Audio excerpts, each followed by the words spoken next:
আজকের রেসিপি কেওড়ার টক করব। পুরো ভিডিওটা সঙ্গে থাকবে, স্কিপ করে যাবে না।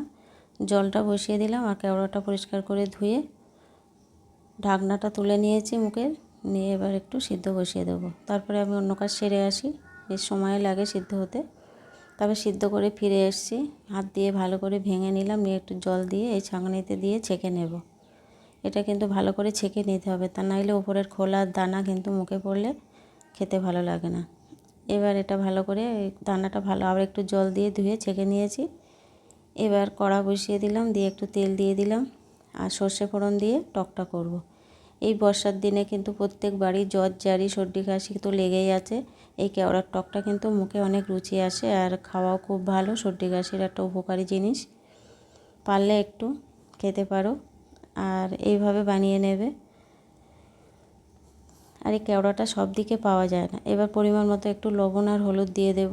তোমরা চাইলে হলুদ দিতেও পারো, নাও পারো, হলুদ না দিলেও ক্ষতি নেই। আমি একটু হলুদ দিয়েছি। আর এই যে রসগোল্লার রস জাল দেওয়া ছিল, অল্প একটু দিয়ে দেব। আমি এখানে চিনি দিলাম না। কেওড়াটা বেশ টক ছিল। এবার এখানে নামিয়ে নিলাম। রেসিপিটি কেমন হয়েছে কমেন্টে জানিও, ভালো লাগলে লাইক কমেন্ট শেয়ার করে দেবে। ভাত খাওয়ার পরে এক বাটি সেটে খেয়ে নেবে, দারুণ লাগবে খেতে।